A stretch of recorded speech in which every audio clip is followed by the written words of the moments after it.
Icon Shruti Haasan చేతుల మీదుగా Shubhapradam shopping mall July 3 నల్గొండలలో గ్రాండ్ ఓపెనింగ్.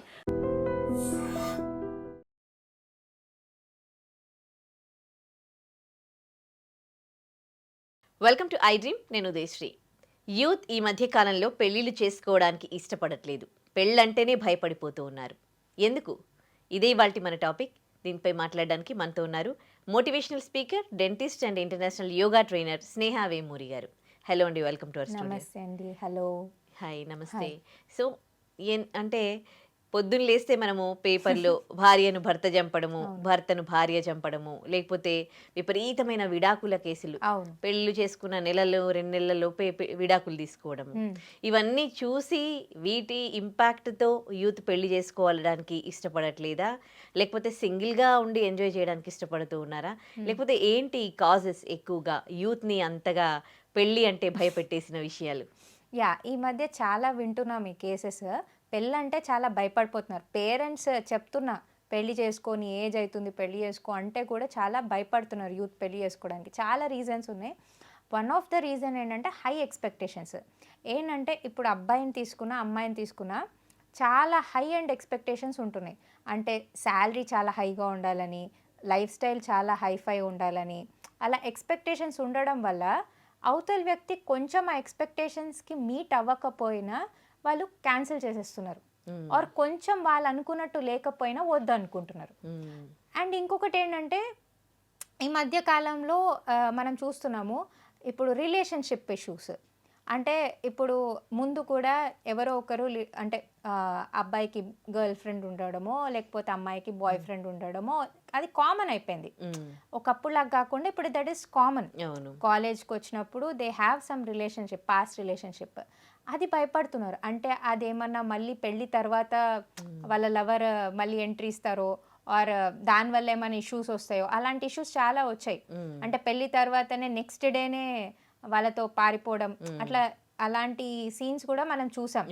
సో ఏంటంటే క్లారిటీ లేదు. ఫస్ట్ ఆఫ్ ఆల్ మెయిన్గా ఏంటంటే అసలు ఈ పెళ్ళి చేసుకోవాలా వద్దా అని క్లారిటీ లేదు. ఎందుకంటే పెళ్ళి అంటే వాళ్ళకు ఒక పెద్ద రెస్పాన్సిబిలిటీ లాగా కనిపిస్తుంది. అంటే పెళ్ళి అయ్యాక లైఫ్ ఇస్ కంప్లీట్లీ డిఫరెంట్. అంటే they feel that there is something. అంటే పెళ్ళి కన్నా ముందు దే ఆర్ ఫ్రీ, పెళ్ళి తర్వాత ఇండిపెండెన్స్ అంతా పోయి they are locked in a system లాగా ఫీల్ అవుతున్నారు.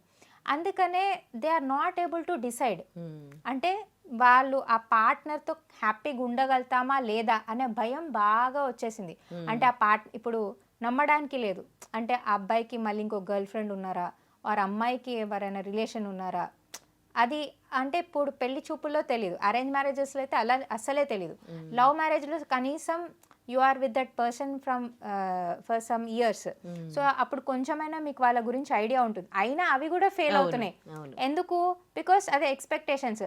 నువ్వు ఇలా అన్నావు, పెళ్ళికి ముందు అలా అన్నావు, తర్వాత పెళ్ళి తర్వాత ఇలా ఇది చేయలేదు అది చేయలేదు, నువ్వు నేను అనుకున్నట్టు లేవు అని 2 ఇయర్స్లో 3 ఇయర్స్లో కూడా డివోర్స్ ఇచ్చేస్తున్నారు. సో ఇవన్నీ చూసి చూసి చూసి దే ఫీల్ దట్ అసలు పెళ్లి చేసుకోవడం ఎందుకు, హ్యాపీగా సింగిల్గా ఉంటే అయిపోతుంది కదా, ఈ రెస్పాన్సిబిలిటీస్ అన్ని ఎందుకు తీసుకోవాలి అని దే ఆర్ ఫీలింగ్ అనమాట. ఐదర్ ఉంటే హై ఎక్స్పెక్టేషన్స్ అది మీట్ అవుతే ఓకే చేసుకుంటే హ్యాపీగా ఉంటామని ఫీల్ అవుతున్నారు, లేకపోతే they don't want to get married. ఇంకోటి ఏంటంటే కెరియర్. ఇప్పుడు మీరు చూస్తే ఒకప్పుడు ఇంత కెరియర్ గురించి ఆలోచించడం అంత లేదు. అంటే సింపుల్ లైఫ్ ఉండేది. వైఫ్ వచ్చింది, వైఫ్తో హ్యాపీగా ఉండాలి, పిల్లలు, వాళ్ళ జీవితం అలా గడిచిపోయేది. కానీ ఇప్పుడు ప్రతి వాళ్ళకి, ఆడవాళ్ళకి కూడా చాలా కెరియర్ ఇస్ ఫస్ట్. మగవాళ్ళకైనా ఆడవాళ్ళకి కెరియర్ ఫస్ట్. ఇప్పుడు అంటే పెళ్ళయ్యాక కెరియర్ ఏంటి అనే డౌట్ వస్తుంది. అంటే వాళ్ళు అలౌ చేస్తారా? ఎన్నో ఇన్సిడెంట్స్లో ఫస్ట్ వాళ్ళు కెరియర్ నువ్వు నీ ఇష్టం అని చెప్పిన వాళ్ళు కూడా పెళ్ళి తర్వాత వద్దు, నువ్వు చేసే అవసరం లేదు, ఇంట్లోనే ఉండు అనే ఇన్సిడెంట్స్ కూడా ఉన్నాయి. సో అమ్మాయిలకి నమ్మకం లేదు, పెళ్ళి తర్వాత నా లైఫ్లో మళ్ళీ నేను నా కెరియర్ స్టార్ట్ చేసుకోగలుగుతానా లేదా, అలా చాలా భయాలు ఉన్నాయన్నమాట. ఎందుకంటే ఎవరైనా పెద్ద చదువులే చదువుతారు. అంటే చిన్నగా ఉన్నప్పటి నుంచి వాళ్ళు కష్టపడి చదివి ర్యాంకులు తెచ్చుకొని పెద్ద చదువులు చదివి పెళ్ళి తర్వాత సడన్గా నీకు కెరియర్ లేదు, నువ్వు ఈ జాబ్ చేయలేవు అంటే ఎవరికైనా బాధే కదా. సో అలా ఆలోచిస్తున్నారు, పెళ్లి చేసుకోవడం ఎందుకు, హ్యాపీగా కెరియర్లో నేను సెటిల్ అయి ఉన్నాను, హ్యాపీగా నా లైఫ్ నేను ఎంజాయ్ చేస్తున్నాను, ఇప్పుడు పెళ్లి చేసుకుని నా ఇండిపెండెన్స్ ఎందుకు తీసేయాలి అని ఆలోచిస్తున్నారు. మెయిన్గా అదే పాయింట్ ఏంటంటే పెళ్లి తర్వాత ఇండిపెండెన్స్ ఉండదు అనేది బాగా అర్థమైపోయింది. దానివల్ల అది ఇంకా ఇంకా ఇంకా అంటే అలా స్ప్రెడ్ అయిపోయింది అనమాట యూత్లో. పెళ్లి చేసుకుంటే ఇలా ఉంటుంది సిచ్యువేషన్, చాలా రెస్పాన్సిబిలిటీస్ ఉంటాయి, ముందులాగా ఉండదు లైఫ్ అంటే చేసుకున్న వాళ్ళు చెప్తారు కదా బాధలు, సో జాగ్రత్త పడుతున్నారు ముందే. పోనీ అలా అంటే యూత్ పెళ్లి చేసుకోకుండా ఉండిపోయి ఒక 30-40 వచ్చేసరికి మాత్రం వాళ్ళు అరే ఎందుకు పెళ్లి చేసుకోలేదు అని ఫీల్ అవుతూ ఉన్నారా? అప్పుడేమైనా మ్యాచెస్ చూడడం చేస్తూ ఉన్నారా? లేకపోతే ఇట్లా ఉండడమే బాగుంది అని అనుకుంటున్నారా? ఇప్పుడు ఇట్ ఈస్ సిచ్యువేషన్ బేస్డ్. ఇప్పుడు కొంతమంది ఏంటంటే పెళ్లి చేసుకోరు కానీ they are in a relationship for a long time, so they feel that పెళ్ళి ఎందుకు, ఇంకా రిలేషన్షిప్లో ఉన్నాం కదా, అలాంటి సిచ్యువేషన్స్ కూడా ఉన్నాయి. అంటే they don't want to get married but they want to live ఇన్లో ఉందాం అనుకుంటున్నారు. కానీ ఇప్పుడు ఏంటంటే మీరు అన్నట్టు 30-40 years when they don't get married and they are not interested, అప్పుడు అర్థమవుతుంది. ఎందుకంటే సరౌండింగ్లో ఇప్పుడు వాళ్ళ కొలీగ్స్ కానీ వీళ్ళు అంటే పిల్లలతో ఫ్యామిలీతో హ్యాపీగా they will be in a full అంటే వాళ్ళు అంటే దాంట్లో మునిగిపోయి ఉంటారు, ఫ్యామిలీ రెస్పాన్సిబిలిటీస్లో ఆర్ ఆ హ్యాపీనెస్లో ఉంటారు వాళ్ళు. అంటే నేను అంటుంది it is not always about happiness, it is about the ఏమంటారు దట్ కంప్లీట్నెస్. ఒక ఫ్యామిలీ ఉంటే ఒక పర్సన్కి ఒక కంప్లీట్నెస్ ఉంటుంది. అంటే పిల్లల కోసం ఇంటికి వెళ్ళడం ఆర్ వాళ్ళ కోసం ఏదో ఒకటి చేయడం. ఐ నో సాడ్ పార్ట్ కూడా ఉంటుంది, సాక్రిఫైజెస్ ఉంటాయి పెళ్ళయ్యాక, అన్నీ ఉంటాయి. కానీ because they are there at home మీకు ఏదో ఒకటి చేయాలి అనే మోటివేషన్ వస్తుంది. అంటే వీళ్ళ కోసం నేను ఇంకా ఇలా చేయాలి అలా చేయాలి, నా పిల్లలు ఉన్నారు, నా భార్య ఉంది, ఆర్ నా హస్బెండ్ ఉన్నారు, నా పిల్లలు ఉన్నారు అనే దాంట్లో లైఫ్ గోస్ ఆన్. కానీ ఇక్కడ పెళ్లి చేసుకోకపోతే ఏమవుతుందంటే ఆ ఏజ్లో 30-40 అంటే 40s 30 కూడా కాదు 40s ఏజ్లో when there are no one around you, అంటే పిల్లలు లేరు, ఎవరు లేరు, ఫ్రెండ్స్ ఉంటారు, ఎంతసేపు అని ఉంటారు, వాళ్ళ ఫ్యామిలీ వాళ్ళకు ఉంటుంది కదా. దాని తర్వాత మెల్లమెల్లగా దే ఆల్సో ఫీల్ అరే నాకు కూడా ఒక ఫ్యామిలీ ఉంటే బాగుంటుంది కదా, నాకు కూడా పిల్లలు ఉండింటే బాగుంటుండే కదా అని అప్పుడు ఫీల్ అవుతారు. కానీ అప్పుడు ఏమవుతుందంటే మ్యాచెస్కి వెళ్ళి చేసుకుందామంటే ఎవరు వాళ్ళకి సూటబుల్ దొరకరు. ఎందుకంటే ఫస్ట్ వీళ్ళకి దొరికిన ఆప్షన్స్ అన్నీ వీళ్ళు వద్దనుకున్నారు, మిస్ చేసుకున్నారు కాబట్టి తర్వాత వాళ్ళు అప్పుడు బాధపడతారు. ఎందుకంటే అప్పుడు వాళ్ళకి అంటే వాళ్ళకి తగ్గ ఆప్షన్స్ రావు, మరి ఏదో ఒకటి అడ్జస్ట్ అవ్వాలి. ఇవన్నీ చూస్తూ అంటే యూత్ తెలుసుకోవాల్సింది ఏంటి అసలు? అంటే యాక్చువల్లీ ఏం తెలుసుకోవాలంటే మీరు it is not like 20 or 30 అలా పెళ్లి చేసుకోవాలి, ఇదే టైంకి పెళ్లి చేసుకోవాలని ఏం లేదు. You get married when you are ready, when you feel like getting married get married. నేను అంటుంది అసలు పెళ్ళి చేసుకోకూడదు అని కాదు, పెళ్ళి చేసుకోవాలి. ఎందుకంటే పెళ్ళి చేసుకోకపోతే మీకు ఏంటంటే ఆ లైఫ్లో ఆ కంప్లీట్నెస్ అనేది ఉండదు.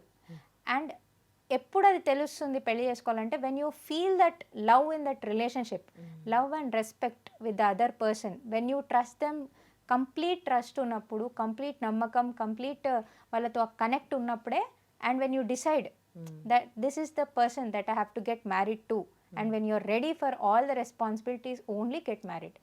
ప్రెషర్లో పెళ్లి చేసుకోకండి. ప్రెషర్లో పెళ్లి చేసుకుంటే మీ లైఫ్ని పాడు చేస్తారు, వేరే వాళ్ళ అంటే అవతల వ్యక్తి లైఫ్ని కూడా పాడు చేస్తారు. ఎందుకంటే ప్రెషర్లో పెళ్లి చేసుకుంటారు కాబట్టి ఫస్ట్ ఆఫ్ ఆల్ వాళ్ళకి ఆ ఇష్టం ఉండదు పెళ్ళి అంటే. పెళ్లి తర్వాత కూడా దే విల్ షో దట్, తెలిసిపోతుంది. అంటే they will not like being with them. వాళ్ళకి ఒకలాగా ఎప్పుడు కూడా నాగింగ్గా ఉంటారు వాళ్ళు. నేను అనవసరంగా పెళ్లి చేసుకున్నా, చూస్తారు కదా చాలామంది, అనవసరంగా చేసుకున్నా రోజుకు 10 సార్లు అదే అంటూ ఉంటారు. సో అలా చేసుకోకండి. When you are ready, when you are happy చేసుకోండి, అండ్ తీసుకోండి ఆ రెస్పాన్సిబిలిటీ కంప్లీట్ మీ షోల్డర్స్ పైన తీసుకోండి. ఇట్స్ నాట్ లైక్ పెళ్లి చేసుకున్నాం తర్వాత గాలికి వదిలేసామని కాదు. Take that responsibility, otherwise don't get married and try to get connected to some person that you like at least, అలా అనమాట. అంటే ఇట్ ఈస్ నాట్ లైక్ నేను అంటుంది 40 yearsకి పెళ్లి చేసుకున్నా, if you are happy with that person 40 yearsకి పెళ్లి చేసుకున్నా పర్వాలే, but be with one person, understand that person, take the responsibility of that person, దాంట్లోనే ఆ బ్యూటీ ఉంది. కరెక్ట్. ఈ ఒంటరితనం అనేది అంటే ఎలా ఉంటుంది? ఎందుకు ఒంటరిగా ఫీల్ అవుతూ ఉంటారు? ఇంత పెద్ద ప్రపంచంలో అసలు ఎన్ని ఉన్నాయి అసలు. మన వాళ్ళు ఉంటారు, అవును. మన ఫ్రెండ్స్ ఉంటారు, రిలేటివ్స్ ఉంటారు. అందరి మధ్యలోనే ఉంటారు. కానీ ఒంటరిగా ఫీల్ అవుతూ ఉంటారు. ఏంటి ఈ ఒంటరితనానికి ఎందుకు ఎఫెక్ట్ అవుతూ ఉంటారు? సో ఇదేంటంటే ఇప్పుడు చాలా కామన్ ఇష్యూ అయిపోయింది. ఒంటరిగా ఫీల్ అవ్వడం, లోన్లీగా ఫీల్ అవ్వడం, అందరున్నా కూడా ఒంటరిగా ఫీల్ అవ్వడం. ఇదెందుకు అంటే కనెక్ట్ అవ్వలేకపోతున్నారు. అంటే అందరూ చుట్టూ ఉన్నా కూడా వాళ్ళు కనెక్ట్ అవ్వలేరు వాళ్ళతో. అంటే వ్యాలిడేషన్ ఇవ్వకపోవడం వల్ల. అంటే ఇన్ జనరల్ మనం ఎప్పుడు ఒకరికి కనెక్ట్ అవుతాము, ఒక పర్సన్కి కనెక్ట్ అవుతామంటే మనము అంటే ఎక్స్ప్రెస్ చేసే ఫీలింగ్స్కి వాళ్ళు వ్యాలిడేషన్ ఇచ్చినప్పుడు, అప్పుడు మనము ఆ ఆనందం or we feel that completeness. ఎప్పుడైతే అది ఉండదు, అంటే మన ఫీలింగ్స్ని పట్టించుకోవట్లేదు అన్న ఇది ఆ జోన్లో మనం వెళ్తామో, అప్పుడు ఏమవుతుందంటే స్లోగా మనం ఆ కనెక్షన్ అనేది we lose with people. And slowly మనకేం అర్థమవుతుందంటే వీళ్ళు మనల్ని పట్టించుకోరు ఆర్ వ్యాలిడేషన్ ఇవ్వట్లేదు అనే వరకు స్లోగా లోన్లీనెస్కి వెళ్తారు. సో ఇట్స్ ఆల్ అబౌట్ మీ ఫీలింగ్స్ని అవతలి వ్యక్తి ఎలా వాళ్ళు దాన్ని తీసుకుంటున్నారు, వాళ్ళు దాన్ని వ్యాలిడేట్ చేస్తున్నారు, దాన్ని బట్టి మీరు వాళ్ళతో బిహేవ్ చేస్తూ ఉంటారు. సో ఇప్పుడు ఈ పాయింట్ ఆఫ్ టైంలో because of different issues or busy schedule and different చాలా థింగ్స్ వల్ల ఏంటంటే ఒక్కరి ఫీలింగ్స్ పట్టించుకునే టైం ఎవరికి లేదు. అంటే పర్టికులర్ ఇన్సిడెంట్ ఏదైనా చూడండి, దాంట్లో ఏంటంటే వాళ్ళకి వాళ్ళ సెల్ఫ్ గురించి వాళ్ళని పట్టించుకునే టైమే లేకపోక వేరే వాళ్ళని పట్టించుకునే టైం అయితే అస్సలే లేదు. సో దానివల్ల ఏమవుతుందంటే వాళ్ళు వ్యాలిడేషన్ ఇచ్చే టైం లేక ఆ కనెక్షన్ అనేది పోతుంది. అంటే వేర్ యాక్చువల్లీ మంచి ఒక బ్యూటిఫుల్ రిలేషన్షిప్ ఉండాలో అక్కడ because of small mistakes or small things ఆ వ్యాలిడేషన్ ఇవ్వలేకపోవడం వల్ల, టైం ఇవ్వలేకపోవడం వల్ల జనాలు లోన్లీనెస్ ఫీల్ అవుతున్నారు. ఓకే. ఇప్పుడు ఫ్యామిలీ మెంబర్స్ ఉంటారు, రిలేటివ్స్ ఉంటారు, ఫ్రెండ్స్ ఉంటారు, తోబుట్టువులు ఉంటారు, ఇంతమంది ఉంటారు. ప్రేమ చూపించినా కూడా వాళ్ళు ఎందుకు కనెక్ట్ కారు? అదేంటి? ఎందుకంటే వీళ్ళు అనుకున్నట్టు వాళ్ళు లేరు కాబట్టి. ఓకే. అంటే ఇప్పుడు ప్రేమ చూపిస్తున్నారు అంటే వాళ్ళ సైడ్ నుంచి వాళ్ళు ఇది నేను చేస్తే వీళ్ళు హ్యాపీ ఫీల్ అవుతున్నారని అనుకుంటారు. కానీ ఈ వ్యక్తికి ఏం కావాలి? It is about personally what you want in a relationship. ఒక్కొక్కరికి అంటే ప్రతి మనిషికి ఒక ఎక్స్పెక్టేషన్ ఉంటుంది ఒక రిలేషన్షిప్లో. సో అది మీరు అంటే అవతల వ్యక్తి అది ఒకవేళ అర్థం చేసుకొని అలా వాళ్ళు ఎక్స్ప్రెస్ చేస్తే ఆర్ అలా వాళ్ళు దగ్గర అవుతేనే కనెక్ట్ అవుతారు. లేకపోతే మీరు ఎంతైనా లవ్ చూపియండి, ఒకవేళ that's not the way they want అన్నప్పుడు they will go away from you. అంటే రిలేటివ్స్ ప్రేమ చూపిస్తారు, పేరెంట్స్ ప్రేమ చూపిస్తారు, బ్రదర్ అండ్ సిస్టర్ సిబ్లింగ్స్ ఉంటారు, ఫ్రెండ్స్ ఉంటారు. మీరు ఒక్కొక్కసారి చూడండి, చాలా అందరూ లవ్ చూపించినా కూడా will not be able to connect. మాట్లాడబుద్ధి కాదు ఎవరితో. అబ్బా ఇదంతా నాకు వద్దు, I want to be lonely అనే ఫీలింగ్ వస్తుంది. ఎందుకంటే మీరు చెప్పేది ఆర్ మీరు ఫీల్ అయ్యేది వాళ్ళు అర్థం చేసుకోవట్లేదు అనే ఫీలింగ్లో మీరు ఉన్నప్పుడు వాళ్ళు ఎంత ఫీల్ అయ్యి మీకు లవ్ చూపిస్తున్నా మీకు అది నచ్చదు. అంటే ద వే యూ ఫీల్ అనేది they have to validate. That's what I told వాళ్ళకు ఎక్స్పెక్టేషన్స్ ఉంటాయి, దాన్ని రీచ్ అవ్వాలి. ఎస్ ఆ వ్యాలిడేషన్ అనేది వాళ్ళు ఎప్పుడైతే ఇస్తారో కరెక్ట్గా, అప్పుడు మీరు వాళ్ళతో కరెక్ట్గా కనెక్ట్ అయి ఉంటారు. ఓకే. సో ఆ కనెక్షన్ లాస్ అయినప్పుడు ఏంటంటే చుట్టుపక్కల జనాలు ఉంటారు, మొత్తం అంతా మీరు ఫ్యామిలీతో కానీ ఫ్రెండ్స్తో కానీ నార్మల్గా బిహేవ్ చేస్తుంటారు బయట నుంచి, కానీ లోపల మాత్రం you will be feeling that నాకు ఎవరు లేరు, నన్ను అర్థం చేసుకునే వాళ్ళు ఎవరు లేరు. ఈ ఫీలింగ్ చాలా మందికి ఉంటుంది. అందరు ఉన్నారు కానీ నన్ను అర్థం చేసుకునే వాళ్ళు ఎవరు లేరు అనే ఫీలింగ్లో వెళ్ళిపోతారు. సో దీనికి చాలా రీజన్స్ ఉంటాయి. ఒకటి ఏంటంటే ఫర్ ఎగ్జాంపుల్ లోన్లీనెస్లో షార్ట్ టర్మ్ లోన్లీనెస్ ఉంటుంది, లాంగ్ టర్మ్ లోన్లీనెస్ ఉంటుంది. షార్ట్ టర్మ్ లోన్లీనెస్ అంటే ఏంటంటే వాళ్ళు బికాజ్ ఆఫ్ ఎవరైనా చనిపోయారు ఆర్ రీసెంట్గా బ్రేకప్ అయింది ఆర్ ఇష్టమైన వ్యక్తి లేరు. అంటే ఇప్పుడు మనకి ఇష్టమైన వాళ్ళు మనతో ఉన్నప్పుడు వాళ్ళతో మనకు ఒక కనెక్షన్ ఉంటుంది. అంటే ఎందుకు కనెక్ట్ అయి ఉంటాం, ఎందుకంటే వాళ్ళకి మన ప్రతి ఫీలింగ్ తెలిసి ఉంటుంది. మనం ఎలా ఫీల్ అవుతాము, ఈ టైంలో మనం ఎలా ఉంటాము, అలా అన్నీ తెలుసుంటాయి. సడన్గా వాళ్ళు లేనప్పుడు ఆర్ వాళ్ళు దూరం వెళ్ళిపోయినప్పుడు, అరే ఈ కనెక్షన్ లేకపోతే నేను ఎలా బతకాలి, ఆర్ ఈ ఎమోషన్ నన్ను అంటే వదిలి వెళ్ళిపోతే నేను తర్వాత నెక్స్ట్ ఎలా కోపప్ అవ్వాలి అని లోన్లీనెస్లో వెళ్ళిపోతారు, అంటే షార్ట్ టర్మ్గా. తర్వాత మళ్ళీ ఒకవేళ వేరే వ్యక్తి జీవితంలో వస్తే మళ్ళీ they will come back to normal. కానీ ఒక్కొక్కసారి ఇది turns into long term loneliness. That is dangerous. అంటే లాంగ్ టర్మ్ లోన్లీనెస్ అంటే ఇంకా వాళ్ళు అసలు ఎవరితో మాట్లాడరు, క్లోజ్డ్ రూమ్స్లో ఉంటారు, అసలు ఎవరితో మాట్లాడాలంటే కూడా వాళ్ళకి ఒక టైప్ భయము, ఫియర్ ఉంటుంది, దేనిపైన ఫోకస్ చేయలేరు. చాలా లాంగ్ టర్మ్ అనమాట. అంటే వేరే వ్యక్తులు వాళ్ళతో మాట్లాడడానికి ట్రై చేసిన వాళ్ళ ఫ్రెండ్స్, ఫ్యామిలీ వాళ్ళు ఎన్నోసార్లు చెప్తారు, మేము చాలా ట్రై చేస్తున్నామండి మాట్లాడడానికి, చేంజ్ చేయడానికి, బట్ అసలు బయటికి రావట్లేదు ఆ సిచ్యువేషన్ నుంచి అని ఉంటుంది కదా. అది లాంగ్ టర్మ్ లోన్లీనెస్గా మారినప్పుడు అదొక మీరు అన్నట్టు డిప్రెషన్లో వెళ్తుంది, సూసైడల్ టెండెన్సీస్ వస్తాయి. ఇవన్నీ లాంగ్ టర్మ్ లోన్లీనెస్ యొక్క ఎఫెక్ట్స్ అనమాట. ఈ ఒంటరితనం అనేది, ఆ ఫీల్ అనేది ఒకటేసారి వస్తుందా, లేకపోతే గ్రాడ్యువల్గా ఇది డెవలప్ అవుతుందండి? ఇది యాక్చువల్లీ అనేది గ్రాడ్యువల్గా డెవలప్ అవుతుంది. అంటే చెప్తున్నాను కదా, మనకి ఇష్టమైన వ్యక్తులు ఎప్పుడైతే మన నుంచి దూరం వెళ్ళిపోతారో అప్పుడు స్లోగా స్టార్ట్ అవుతుంది. ఫర్ ఎగ్జాంపుల్ కొంతమందికి చిన్నప్పుడు వాళ్ళ పేరెంట్స్ చనిపోతారు, సడన్గా లోన్లీ అయిపోతారు. ఓకే, అక్కడ నుంచి స్టార్ట్ అవుతుంది ఆ లోన్లీనెస్ అనేది. తర్వాత ట్రస్ట్ ఇష్యూస్ వస్తాయి, ఎవరిని ట్రస్ట్ చేయాలి. ఇప్పుడు పేరెంట్స్ లేరు, రిలేటివ్స్ని ఒక్కొక్కసారి వాళ్ళు కూడా వీళ్ళతో సరిగ్గా బిహేవ్ చేయరు, సో దానివల్ల ఇంకా ట్రస్ట్ ఇష్యూస్ పెరుగుతాయి. దాని తర్వాత నెక్స్ట్ పార్ట్నర్తో ఇష్యూస్ రావచ్చు, అంటే వాళ్ళు వీళ్ళని మోసం చేయవచ్చు, లైక్ లవ్లో ఆర్ లవ్ ఫెయిలియర్లో ఇన్ జనరల్ మనం చూస్తున్నాం ఎన్ని మోసాలు జరుగుతున్నాయి, ఆర్ అవతల వ్యక్తి ఎలా బాధ పెడుతున్నారు. అంటే it is not about boy or girl, రెండు విధాలుగా they are doing the same. So అట్లా దానివల్ల ఏంటంటే ట్రస్ట్ ఇష్యూస్ వచ్చినప్పుడు మెల్లమెల్లగా they start thinking everyone is the same. అంటే ఎవరిని ట్రస్ట్ చేయలేరు, ఇప్పుడు అందరూ ఒకేలాగా ట్రీట్ చేస్తారు, అందరిని ఒకేలాగా ట్రీట్ చేస్తారు. వాళ్ళు ఇంకా నమ్మరు. మీరు ఒకవేళ వాళ్ళ మంచి కోసం చేసినా వీళ్ళేదో మతలబ్కి చేస్తున్నారు, లేకపోతే వీళ్ళు ఎందుకు నాతో మంచిగా బిహేవ్ చేస్తారనే ఫీలింగ్లోనే ఉంటారు, కానీ వాళ్ళు ఎప్పుడు కనెక్ట్ అవ్వాలనుకోరు. ఎందుకంటే చిన్నగా ఉన్నప్పటి నుంచి వాళ్ళకి ఆ ట్రస్ట్ ఇష్యూస్ ఉన్నాయి. ఎర్లీ స్టేజ్ లో ఐడెంటిఫై చేయలేరు. ఎదుటి పర్సన్ చేయలేరా? అంటే ఒకవేళ లోన్లీనెస్లో ఉంటే ఐడెంటిఫై చేస్తారు. అంటే స్టార్టింగ్లో మీకు అంత తెలియదు, అంటే they will be just silent. ఇప్పుడు మీరు చూడండి, లోన్లీగా స్టార్టింగ్లో ఉన్నప్పుడు they will be silent, food సరిగ్గా తినరు, they will be not interested in talking to anyone, or ఒక క్లోజ్ రూమ్లో ఉంటారు చాలా రోజులు. అది స్టార్టింగ్ స్టేజ్. కొన్ని రోజులు బాధపడతారు. అదే చెప్తున్నా, ఇప్పుడు ఎవరైనా చనిపోయారు సడన్గా, ఆర్ దూరం వెళ్ళిపోయారు, లవ్ ఫెయిలియర్ అయింది. లవ్ ఫెయిలియర్ అనేది కూడా సడన్గా జరుగుతుంది కదా. అంటే అంతవరకు అన్ని రోజులు ఒక వ్యక్తితో ఉన్నాక సడన్గా లవ్ ఫెయిలియర్ అవ్వగానే వాళ్ళకి ఇంకా ఒక టైప్ సడన్ బాధ వచ్చేస్తుంది, అంటే సడన్ లోన్లీనెస్ వచ్చేస్తుంది ఆ వ్యక్తి లేకపోతే. So they feel very very lonely, very very sad, appetite దెబ్బతింటుంది, స్లీప్ దెబ్బతింటుంది, ఎవరితో మాట్లాడరు, అలా ఒక షెల్లో వెళ్ళిపోతారు. కానీ ఇది ఫస్ట్ స్టేజ్.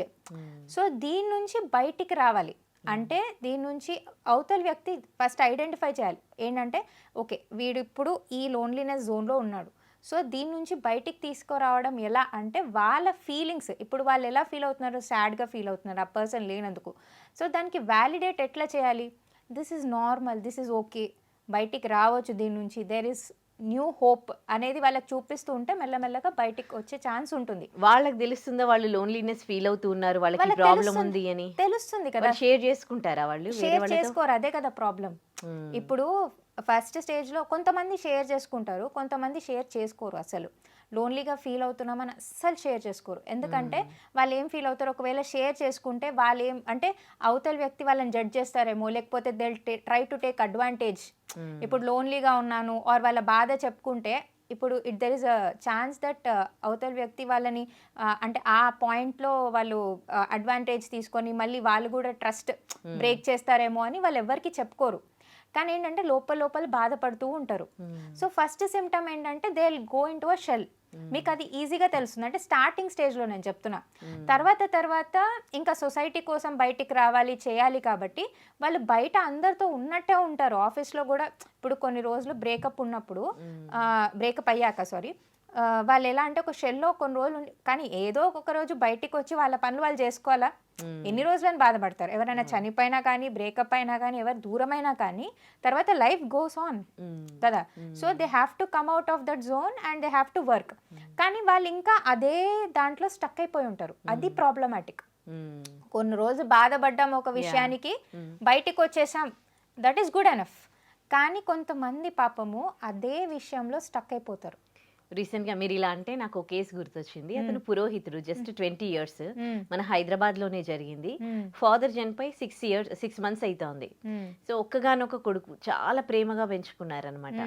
సో ఇక ఫాదర్ చనిపోయినాక తను పురోహితం చేస్తూ ఉన్నాడు. వాళ్ళ మదర్ కూడా తను కొంచెం గమనించి బాబు దగ్గరకు వచ్చింది.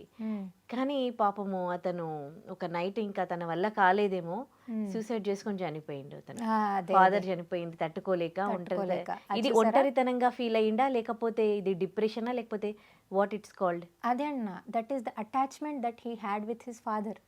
సడన్ లాస్ వల్ల ఏమైందంటే అందరు ఏమనుకున్నారు, హీ మూవ్డ్ ఆన్ అండ్ పురోహితం చేసుకుంటున్నాడు, ఆయన పని ఆయన చేసుకుంటున్నాడు. కానీ లేదు, he was stuck in that emotion. Being stuck in that emotion or being in that loneliness space for long time will lead to suicidal tendencies. This is what important గా నేను చెప్తున్నాను. మీరు బాధపడడంలో తప్పు లేదు. ఎవరైనా దూరం అయినా ఆర్ ఎవరైనా లేకపోయినప్పుడు ఎవరైనా లోన్లీ ఫీల్ అవుతారు. That is a natural thing, human tendency to feel lonely. కానీ దాని తర్వాత దాని నుంచి బయటికి రావడం తెలుసుకోవాలి.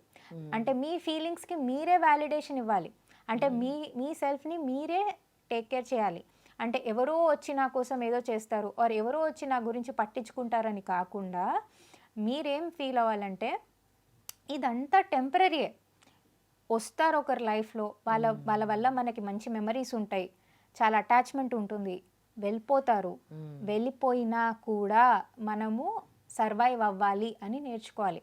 అంటే మనము వేరే వాళ్ళ పైన డిపెండ్ అవ్వకూడదు మన ఎమోషన్స్ కోసం, ఆర్ మనకి లవ్ కావాలి అని వేరే వాళ్ళ పైన డిపెండ్ అవ్వకూడదు. మనం మన సెల్ఫ్ని లవ్ చేసుకోవడం నేర్చుకోవాలి. అంటే ఫస్ట్ ఇంపార్టెన్స్ మనకి ఇచ్చుకోవాలి. అక్కడ సెల్ఫ్ లవ్ అనేది చాలా ఇంపార్టెంట్. అక్కడే వస్తుంది. ఇప్పుడు వాళ్ళ గురించి బాధపడ్డాం, తర్వాత యూ హ్యావ్ టు అండర్స్టాండ్ వాళ్ళు వెళ్ళిపోయారు, ఏదో ఒక రీజన్తో వాళ్ళు వెళ్ళిపోయారు. ఇప్పుడు next I have to move on. నా కోసం నేను బతకాలి. నేను వేరే వాళ్ళు ఎవరిపైన డిపెండ్ అవ్వకూడదు, ఎమోషన్ కోసం కానీ ఆర్ వ్యాలిడేషన్ కోసం కానీ ఆర్ లవ్ కోసం, అటెన్షన్ కోసం డిపెండ్ అవ్వకూడదు. నా సెల్ఫ్ని నేను స్ట్రాంగ్ చేసుకోవాలి, నా సెల్ఫ్ని నేను లవ్ చేసుకోవాలి, బయటికి రావాలి సిచ్యువేషన్ నుంచి అని మనం ఎప్పుడైతే వాళ్ళకి ఇన్కల్కేట్ చేస్తామో ఆర్ వాళ్ళకి అది నేర్పిస్తామో అప్పుడు వాళ్ళు మెల్లగా బయటికి వస్తారు. లేకపోతే అక్కడే స్టక్ అయిపోయి ఎన్ని ఇయర్స్ అయినా అలానే అదే స్టేట్లో ఉంటారు. బయట మాత్రం మీకు నార్మల్గా కనిపిస్తారు. మీకు వాళ్ళు ఏదో బాధపడుతున్నట్టు అనిపించరు, అన్ని యాక్టింగ్ చేస్తారు, నార్మల్గా ఉంటారు. కానీ లోపల అది స్టక్ అయిపోవడం వల్ల ఏదో ఒక రోజు ఇలాంటి సూసైడ్ కానీ డిప్రెషన్లో వెళ్ళిపోయి ఏదో మెడికేషన్ వాడి అంటే డిఫరెంట్ వ్యసనాలకు అలవాటు పడడం కానీ మనం చూస్తాం కదా. ఆఫ్టర్ బ్రేకప్ ఎలా అంటే ఆల్కహాల్కి కానీ దానికి అలవాటు అవ్వడం ఆర్ డిఫరెంట్ బ్యాడ్ హ్యాబిట్స్ అలవాటు చేసుకోవడం టు ఫర్గెట్ దట్. ఏమనంటే రీజన్ అంటే to forget that I'm doing this అంటే ట్రై చేస్తారా దాని నుంచి ఓవర్కమ్ అవ్వడానికి, లేకపోతే ఇంకా అందులోనే మునిగిపోతారు. అంటే వాళ్ళు అనుకోవడం ఏంటంటే ఇది చేయడం వల్ల అది మర్చిపోతున్నాను కదా, ఇప్పుడు నేను ఆల్కహాల్ తాగడం వల్ల నా గర్ల్ ఫ్రెండ్ని మర్చిపోతున్నాను కదా అని బేస్డ్ అయ్యే ఒక స్టోరీ వచ్చింది, ఒక సినిమా కదా. సో మెనీ స్టోరీస్ వచ్చాయి. కానీ ఇక్కడ ఏంటంటే వాళ్ళు మర్చిపోవట్లేదు, ఇంకా మునిగిపోతున్నారు. ఎందుకంటే ఇక్కడ వాళ్ళ హెల్త్ ఎఫెక్ట్ అవుతుంది, తన గర్ల్ ఫ్రెండ్ రాదు వాపస్, అండ్ ఆల్సో దీనివల్ల వాళ్ళ కెరియర్, వాళ్ళ లైఫ్ అంతా నాశనం అవుతుంది. తర్వాత వీళ్ళు రియలైజ్ అయ్యే లోపల అంతా వాళ్ళ బాడీ అంతా పాడైపోయి ఉంటుంది, మెంటల్ స్టేటస్ అంటే బాడీ మొత్తం అంతా పాడైపోయి ఇంకేం మిగలదు. సో అంత మునిగిపోకుండా ముందే మనము we have to take care of your self. ఎందుకంటే మీకు కూడా ఇది ఒకటే లైఫ్ కదా, వేరే వాళ్ళ కోసం మీ లైఫ్ ఎందుకు స్పాయిల్ చేసుకోవాలి అనేది ఆలోచించండి. వాళ్ళు ఉన్నప్పుడు బాగుండింది, లేనప్పుడు హౌ టు ఓవర్కమ్ అనేది మెల్లమెల్లగా మీరు you have to understand that నేను ఈ లైఫ్లో ఒంటరిగా వచ్చాను. అందరూ ఒంటరిగానే వచ్చారు కదా ఈ లైఫ్లో. సో నేను ఒంటరిగానే ఉన్నాను ముందు నుంచి. వీళ్ళు వచ్చారు నా లైఫ్లో, హ్యాపీగా ఉండింది. లేరు, ఇప్పుడు నా సెల్ఫ్ని have to take care of myself. I have to not depend on anyone for my emotions or for my happiness అనేది అర్థం చేసుకొని సెల్ఫ్ లవ్ ఎప్పుడైతే డెవలప్ చేసుకుంటారో దీని నుంచి మంచిగా బయటకు వస్తారు. వాళ్ళకప్పుడు ఎలాంటి స్టేజ్కి వెళ్తారంటే ఎవరున్నా లేకపోయినా దే విల్ బి హ్యాపీ. కొంతమంది చూడండి, ఎవరున్నా ఉంటే హ్యాపీగా ఉంటారు, లేకపోయినా అంతే హ్యాపీగా ఉంటారు. They don't care, life moves on అని వాళ్ళు అర్థం చేసుకుంటారు. అలాంటి వాళ్ళు ఎప్పటికీ సక్సెస్ఫుల్ ఉంటారు. లేకపోతే they will B stuck in that. ఎట్లా ఓవర్కమ్ అయ్యేది వాళ్ళు? అంటే మీరు అనేది దీని నుంచి ఓవర్కమ్ ఎలా, అదే ఇప్పుడు మీరు ఈ సిచ్యువేషన్ తీసుకుంటే, ఇప్పుడు వాళ్ళ ఫాదర్ చనిపోయారు అనే సిచ్యువేషన్లో మీరు మాట్లాడారు. సో వాళ్ళ ఫాదర్ చనిపోయారు కాబట్టి తను ఏమనుకోవాలి, సరే మా ఫాదర్ ఇన్ని రోజులు నా కోసం ఇంత చేశారు, నాతో పాటు ఉన్నప్పుడు హ్యాపీగా ఉండింది, ఇప్పుడు చనిపోయారు, నెక్స్ట్ నేను ఏం చేయాలి? వాళ్ళ మదర్ ఉన్నారు పాపం, చూసుకోవాలి కదా, ఫ్యామిలీ ఉంది, చూసుకోవాలి, నా రెస్పాన్సిబిలిటీస్ నాకు ఉన్నాయి. మా ఫాదర్ నాకు ఏం నేర్పించారు, నెక్స్ట్ నేను ఏం నేర్పించాలి ఆర్ నేనేమి ముందుకు తీసుకెళ్ళాలి అంటే మా ఫాదర్ మెమరీస్ ఉంటాయి, ఆ స్వీట్ మెమరీస్, దాంతో పాటు I have to do something great for him అనేది అలా ఆలోచించాలి. ఇప్పుడు వాళ్ళ ఫాదర్కి నా చనిపోవడం ఇష్టం ఉంటుందా? ఉండదు కదా. అలా ఆలోచించాలి, మా ఫాదర్కి యాక్చువల్లీ నా నుంచి ఏం కావాలి, నేను ఎలా డెవలప్ అవుతే ఆర్ సక్సెస్ఫుల్ అవుతే మా ఫాదర్ హ్యాపీ ఫీల్ అవుతారు అనేది ఆలోచించి ఆయన కోసం బతకడం స్టార్ట్ చేయాలి. ఇందులో ఇంకోటి ఏం జరిగిందంటే, ఈ కేసులో పాపం ఇంకా కొడుకు కూడా చనిపోయేసరికి అదే ఫ్యాన్ నుంచి బాబుని దించేసి ఆమె కూడా సూసైడ్ చేసుకొని చనిపోయింది. సో ఎంత పెద్ద ట్రాజెడీ కదా, ఎంత వేస్ట్ ఆఫ్ లైఫ్. ఇప్పుడు ఆయన ఇన్ని రోజులు కష్టపడింది వీళ్ళు హ్యాపీగా ఉండడానికి, వీళ్ళైనా చనిపోతే వాళ్ళు కూడా చనిపోతే ఇంకేమన్నట్టు, అంటే లైఫ్లో మీనింగ్ ఏముంది కదా. అది ఒక్క పాయింట్ ఆలోచించాలి. బలవంతంగా ప్రాణం తీసుకోవడం ఏంటి, అసలు ఈ లైఫ్ కి ఎంత వాల్యూ ఉంది, జీవితం అంటే ఎంత గొప్పది, ఒక మనిషి పుట్టడం అంటే అది మామూలు విషయం అందరికీ రాదు కదా. సో మరి ఈజీగా ఇట్లా ప్రాణాలు, లోన్లీనెస్ అని, డిప్రెషన్ అని ఈజీగా సూసైడ్ చేసుకోవడం. ఇప్పుడు లోన్లీనెస్ వల్లనే సూసైడల్ టెండెన్సీస్ ఎక్కువైపోతున్నాయి. ఈవెన్ ఇప్పుడున్న జనరేషన్, జెన్జీ జనరేషన్ కి కూడా ఇప్పుడు మొత్తం అంతా లోన్లీనెస్ వల్లనే they are spoiling their life. మరి ఎందుకు సోషల్ మీడియాలో అంతా ఉంటారు కదా, ఇంకొక్కడ లోన్లీనెస్? అది వాళ్ళు జస్ట్ దే ఆర్ అంటే బ్లఫింగ్ దెమ్ సెల్ఫ్స్ అంటారు కదా. దే ఆర్ అంటే ఎలా అంటే వాళ్ళు బయట కనిపించడానికి మేము చాలా ఎంజాయ్ చేస్తున్నాం అలా ఉంటారు, కానీ లోపల చూస్తే నన్ను ఎవరు అర్థం చేసుకోరు, నాకెవరు లేరు. అంటే వాళ్ళకి మీరు వాళ్ళని అడగండి, మీకోసం ఎవరు ఉంటారు ఆర్ మీకెవరు చాలా ఇష్టం అని అడిగితే, నాకు వీళ్ళంటే చాలా ఇష్టము కానీ వాళ్ళు నా గురించి ఏం పట్టించుకోరు, నా గురించి ఎక్కువ వాళ్ళు ఆలోచించరు, నేను ఎంత ట్రై చేసినా అర్థం చేసుకోరు, పేరెంట్స్ విషయం వచ్చినా పేరెంట్స్ నన్ను అర్థం చేసుకోరు అనే ఫీలింగ్లోనే ఉంటారు. ఆర్ ఎవరైనా కూడా, సో ఆ ఫీలింగ్ ఎక్కువైపోయింది. అంటే నన్ను ఎవరు అర్థం చేసుకోరు, వాళ్ళు ఎవరినైనా అర్థం అది ఆలోచించట్లేదు. అది పాయింట్ నేను చెప్పేది. యూ హ్యావ్ టు ఫస్ట్ వాళ్ళని అర్థం చేసుకోవడానికి ఫస్ట్ నువ్వు వాళ్ళు ఏమనుకుంటున్నా నువ్వు అర్థం చేసుకోవాలి, కనెక్ట్ అవ్వడానికి ట్రై చేయాలి. మెయిన్గా ఏమవుతుందంటే అసలు కనెక్ట్ అవ్వడానికే ట్రై చేయట్లేదు, డైరెక్ట్ జడ్జ్ చేసేస్తున్నారు. సో వీళ్ళు ఈ పాయింట్లో ఇలా ఆలోచిస్తారు, వీళ్ళు ఇలా అంటారు, వాళ్ళు అలా అంటారు, నేను ఎవరిని పట్టించుకోను, నేను ఎవరిని కూడా అంటే కనెక్ట్ అవ్వడానికి ట్రై చేయను, నా లైఫ్లో నేను ఉంటాను, నేను లోన్లీగానే ఉంటాను అని ఫిక్స్ అయిపోయారు, నేను ఎవరిని ట్రస్ట్ చేయను అని. సో దీనివల్ల ప్రాబ్లం వస్తుంది. ఒక ప్రాబ్లం వచ్చింది, ఇప్పుడు ఎవరో గర్ల్ ఫ్రెండ్ హ్యాండ్ ఇచ్చింది ఆర్ బాయ్ ఫ్రెండ్ హ్యాండ్ ఇచ్చారు, ట్రస్ట్ ఇష్యూ వచ్చింది, వాళ్ళు మీ నమ్మకాన్ని బ్రేక్ చేశారు, వెళ్ళిపోయారు. అసలు వేరే వాళ్ళతో కనెక్టే అవ్వను ఆర్ వేరే వాళ్ళని ఇంకెవరిని ట్రస్ట్ చేయను అంటే ఎట్లా? అందరు అలా ఉండరు కదా. ఇంకా ప్రతి వాళ్ళని అదే దీంతో చూస్తే ఆర్ అదే అలానే చేస్తారని చూస్తే మీరు ఎవరితో connect అవ్వలేరు.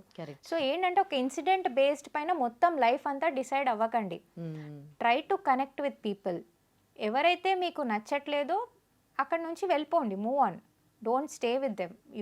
You don't need to అంటే మీ సెల్ఫ్ని మీరు కనెక్ట్ చేసుకోవడానికి ట్రై చేసి వాళ్ళు మిమ్మల్ని పట్టించుకోక అలా అవసరం లేదు, రెస్పెక్ట్ లేదు, అక్కడ నుంచి వెళ్ళిపోండి.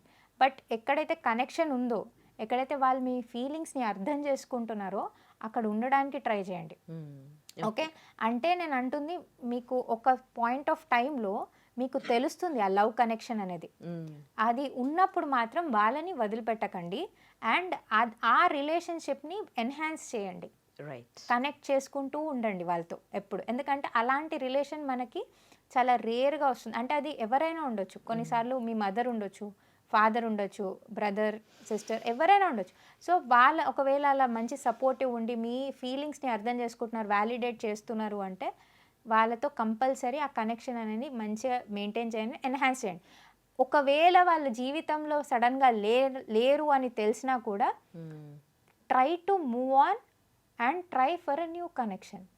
Don't be stuck in the same emotion and become lonely. Okay, అట్లా. Right. Thank you so much for your valuable suggestions to us అండి. Thank you.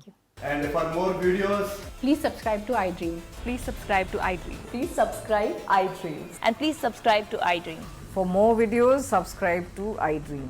please like, share, and subscribe to the channel. Congratulations, iDream. subscribe to iDream. Subscribe to iDream.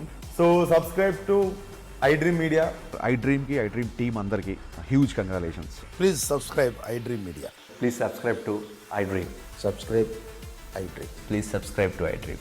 iDream అంటే నా కళల ఛానల్ను subscribe చేసుకున్న నోరు తిరుగుతలేదు, మీరైతే గంట గుర్తు కొట్టండి. For more such videos, please subscribe to iDream. Subscribe to iDream. Please subscribe to iDream. Please subscribe iDream Media. Please do subscribe to iDream. Please subscribe to iDream Media. For best entertainment and information, please subscribe iDream. And don't forget to subscribe to iDream.